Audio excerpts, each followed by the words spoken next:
29. Sam Levy's village in Borrowdale is Harare's premier shopping center. It was built with a certain sense of nostalgia for a small English town. Its two main rivals, Eastgate and Westgate, were newer, but they lacked its character. Eastgate was located in the city center, a place avoided by the new elite. Westgate, with its Mediterranean aura, failed to charm a nation for whom there was a passion for all things British, and from the English meant everything that was excellent in life. Sam Levy's was built around a pedestrian thoroughfare with 2 rows of brown bricked buildings with high-pitched roofs that gave them a sort of quaint fairy tale feel. The only thing that did not have a British feel were the palm trees that lined the walkways, but no one seemed to mind. In any case, why shouldn't palm trees be British? The clock tower in the center of the thoroughfare always told the right time, 2 hours ahead of GMT. Politicians mouthed anti-rhetoric on TV by day, and by night, they came to shop at Sam Levy's village because it was what they liked. During Operation Murambatsvina, when thousands of structures were declared illegal and arbitrarily demolished, Sam Levy's was discovered to have been built without proper planning permission. There was some talk about demolishing the whole structure, but how could they, since it provided a comfort zone for the new elite, an imaginary place of civilization? So the plans to pull it down were quickly shelved. No doubt money changed hands as well, but it was probably the only illegal structure to survive in the entire city. There was not a single shred of litter to be seen on the pavements. Cleaners walked idly around the center, their only task being to sweep up leaves and other debris because no one in their right mind would dare drop litter on such pristine pavements.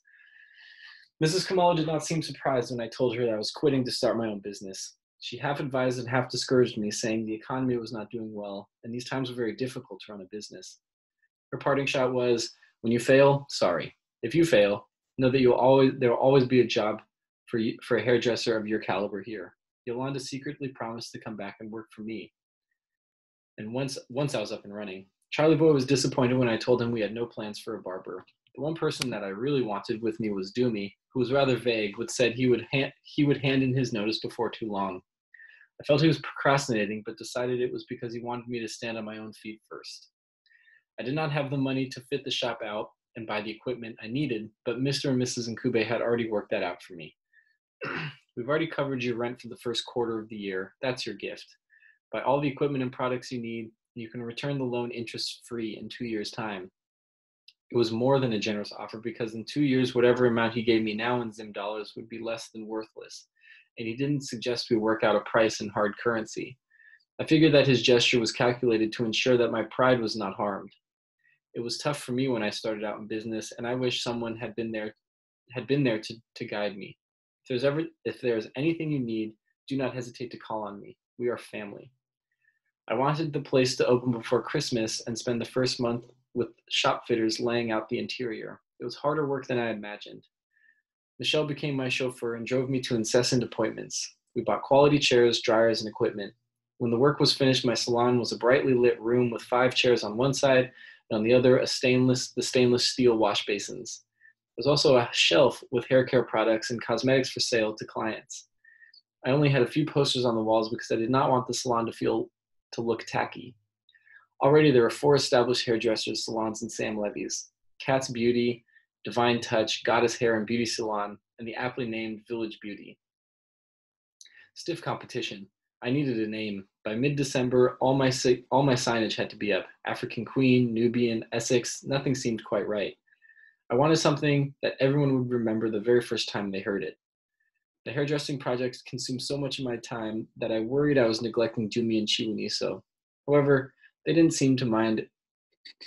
they didn't seem to mind occasionally piqued me. After we'd finished our chores, Michelle dropped me off at home early one day. I was surprised to see a Land Rover I didn't recognize in the driveway. Made had never brought visitors to the house before, and I assumed Dumi was at work. I unlocked the doors, cautiously fearful that they might be robbers. Is anyone home? I called out from the doorway. There was a sound of footsteps in the bedroom wing, so I shouted I was going to call the police. What a bluff. Police vehicles never had any petrol, so I couldn't know when they would come, if at all. It's only me. I heard Dumi's voice calling from his room. I relaxed. I thought you were at work. Dumi popped his head out of his room and replied, I got my schedule mixed up. I wasn't supposed to be at work today. Whose car is that out there?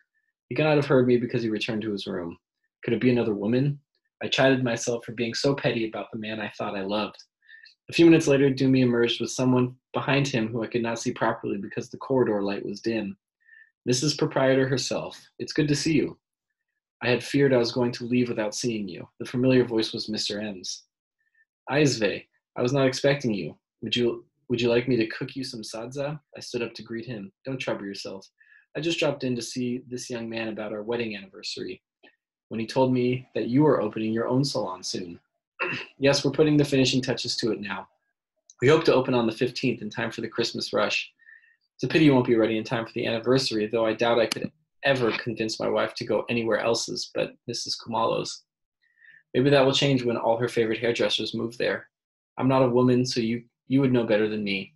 Can I offer you a drink? My day, where is this girl? I stood up to go to the kitchen to find her. I gave her the afternoon off so she could go into town, Jimmy said. This was the first time he had ever interfered with domestic affairs, and I thought he was beginning to assert himself as the man of the house. I was just about to leave, Mr. M said.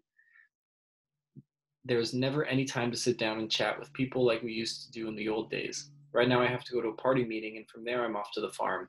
I tell you, I'm far too old for this. Dumisani, we should talk about our surprise a bit more if you get the chance. I need this thing to be perfect. That evening, I lay in bed with Dumi, and we chatted about the new salon's business model. I needed to set it apart and give it higher standards than anything else in the center. Look at the people who go there. They're wealthy and flashy and often wear bling, so you need to take them to the next level. Whatever they charge, you charge double. It will cream off the wealthiest, and give them the exclusivity they're always craving. So that's how the name for my salon was born, Exclusive.